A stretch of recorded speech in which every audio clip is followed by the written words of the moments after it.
कामचोर देवरानी। एक बार की बात है, सुषमा अपने पूरे परिवार के साथ खुशी खुशी मोहन नगर में रहती थी।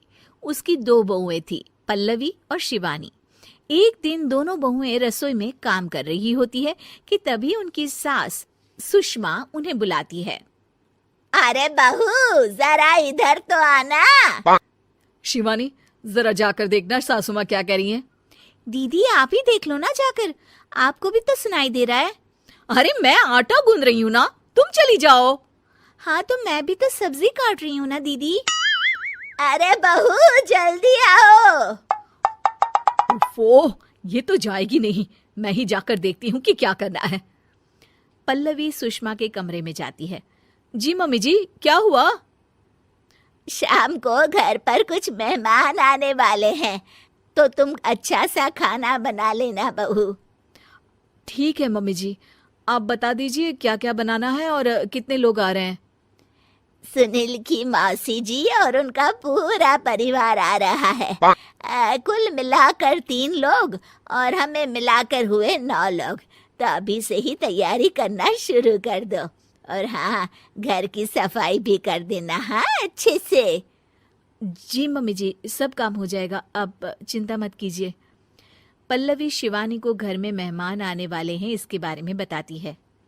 क्या 9 लोगों का खाना बनाना होगा, घर की सफाई करनी है? बाप रे, सासू माँ ने तो हमें घर की नौकरानी ही समझ कर रखा है। ऐसा नहीं बोलते शिवानी, हम इस घर की बहू हैं और घर के काम करना हमारा फर्ज है। दीदी तो है ही सासू माँ की चमची, जब देखो सासू माँ सासू माँ। मैं तो इतना सारा काम नहीं करने वाली। शिवानी कपड़े लेकर गमला साफ कर रही होती है और चक्कर आने का नाटक करने लगती है।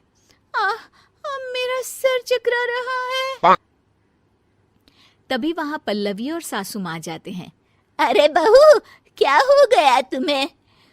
मम्मी जी, बहुत तेज सर में दर्द हो रहा है। तुम एक काम करो शिवानी, आराम कर लो। नहीं नहीं दीदी, घर में मेहमान आने वाले हैं, मुझे आपकी मदद करनी चाहिए। अरे कोई बात नहीं शिवानी, तुम आराम कर लो, मैं सब काम कर लूंगी। ठीक है दीदी, अगर आप इतना कह रही हैं तो आराम कर लेती हूँ।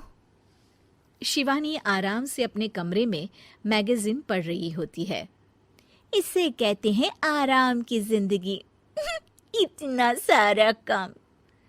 चलो सारा काम खत्म हो गया, शिवानी को देख आती हूँ। शिवानी अपने कमरे में ईयरफोन में गाने सुनते सुनते सो जाती है और उसके साइड में मैगजीन भी रखी होती है।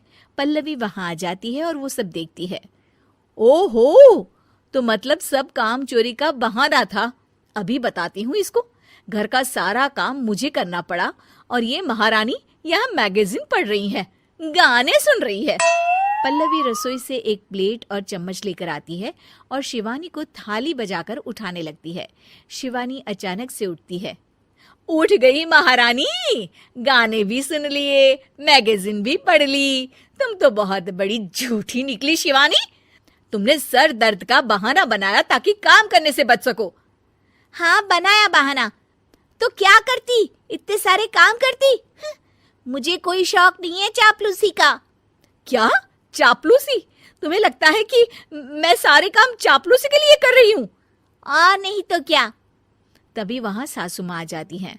अरे बहू, वो लोग बस आने ही वाले हैं, तुम तैयारियां कर लो। जी सासू माँ, तुझे तो मैं बाद में देखती हूँ। सब खाना खाने बैठते हैं और खाना शुरू करते हैं। तभी सुनील की मौसी बोलती है।